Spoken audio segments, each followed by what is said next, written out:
Hello everyone, कैसे हैं आप सब। उम्मीद करता हूँ आप सब काफ़ी अच्छे होंगे। मैं पिछले के बाद ही आप सब के लिए फ्रेश और एक नए टॉपिक पर नया पॉडकास्ट लेकर के आ गया हूँ। उम्मीद है यह पॉडकास्ट आप सबको काफ़ी पसंद आएगा। तो आइए इस पॉडकास्ट को सबसे पहले हेडलाइन का एक जोर देते हैं। इसका हेडलाइन है कि ममता बनर्जी और बंगाल की राजनीति। ममता बनर्जी और बंगाल की राजनीति को समझना है तो इस पॉडकास्ट को बिना स्किप किए लास्ट तक जरूर सुनिएगा। तो आइए इसका स्टार्ट करते हैं। ममता बनर्जी और बंगाल की राजनीति को समझने के लिए हमें इतिहास, विचारधारा, सत्ता संघर्ष और वर्तमान मुद्दों सबको जोड़कर देखना पड़ता है। यह सिर्फ एक नेता की कहानी नहीं बल्कि पूरे राज्य की राजनीतिक संस्कृति का एक आईना है। ममता बनर्जी आखिर है कौन? सबसे पहले हम लोग इनको जानते हैं। ममता बनर्जी, जिन्हें दीदी कहा जाता है, भारत के सबसे प्रभावशाली महिला नेताओं में से एक है। वे ऑल इंडिया तृणमूल कांग्रेस यानी कि टीएमसी की संस्थापक हैं और 2011 से पश्चिम बंगाल की मुख्यमंत्री हैं। उनकी पहचान जमीनी नेता, आक्रामक और संघर्षशील छवि, आम जनता से सीधा जुड़ाव। बंगाल की राजनीति का इतिहास थोड़ा संक्षेप में हम लोग समझ लेते हैं। वामपंथ का दौरा 1977 से 2011 के बीच कम्युनिस्ट पार्टी ऑफ इंडिया यानी कि सीपीएम के नेतृत्व में 34 साल तक लेफ्ट फ्रंट का शासन रहा।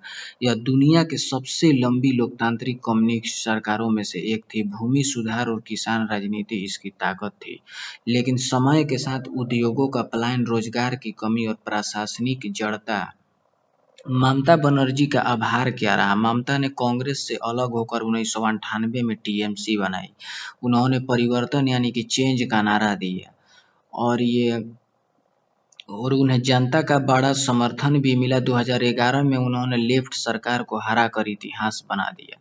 ममता बनर्जी की राजनीति की खासियत: पॉपुलिस्ट, जनता केंद्रित राजनीति। कन्याश्री, रूपश्री, सबुज साथी जैसी योजनाएं महिलाओं को, गरीब वर्ग को सीधे लाभ मिला। सेकुलर छवि: अल्पसंख्यकों को साधने की कोशिश। दुर्गा पूजा और ईद दोनों का समान महत्व। विरोधी इसे तुष्टीकरण कहते हैं जबकि समर्थक समावेशी राजनीति कहते हैं। तीसरा चीज है आक्रामक नेतृत्व शैली। ममता बनर्जी का भाषण और राजनीति दोनों ही तेज और सीधी होती है।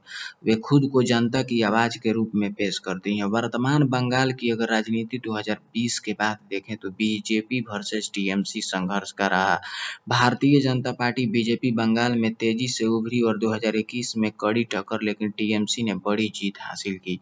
यह लड़ाई अब भी जारी है। राष्ट्रवाद वर्सेस क्षेत्रीय पहचान, हिंदुत्व वर्सेस सेकुलर राजनीति। हिंसा और चुनाव: बंगाल में चुनावी हिंसा एक बहुत बड़ा मुद्दा है। हर चुनाव के बाद आरोप प्रत्यारोप होते हैं। कारण कैडर बेस्ड राजनीति, स्थानीय स्तर पर सत्ता की लड़ाई। भ्रष्टाचार के आरोप: टीएमसी सरकार पर कई घोटालों के आरोप लगे जैसे शिक्षक भर्ती घोटाला। इससे सरकार की छवि पर बहुत बुरा असर पड़ा। ममता बनर्जी की ताकत: मजबूती, जमीनी पकड़, महिला वोट बैंक पर प्रभाव, करिश्माई नेतृत्व और कमजोर विपक्ष कुछ क्षेत्रों में है, इसलिए उसका लाभ सीधे उनको मिलता है। कमजोरियां क्या है ममता बनर्जी का? भ्रष्टाचार के आरोप हैं, पार्टी में सिंडिकेट राज की आलोचना, उद्योगों और निवेशों में भारी कमी हो गई, राजनीति हिंसा की छवि। बंगाल की राजनीति की खास पहचान संस्कृति को राजनीति का मेल है। बंगाल में राजनीति सिर्फ सत्ता नहीं, एक संस्कृति है। बुद्धिजीवी वर्ग का प्रभाव है। कैडर सिस्टम: हर पार्टी का मजबूत जमीनी नेटवर्क, गांव-गांव तक राजनीतिक पकड़। भविष्य की राजनीति को अगर देखें तो आने वाले समय में बंगाल की राजनीति इन मुद्दों पर तय होगी: रोजगार और उद्योग, भ्रष्टाचार बनाम विकास, बीजेपी वर्सेस टीएमसी का सीधा मुकाबला और युवा वोटर्स का रुझान। ममता बनर्जी और बंगाल की राजनीति एक जटिल कहानी है जहां संघर्ष, विचारधारा और सत्ता की लड़ाई साथ-साथ चलती है।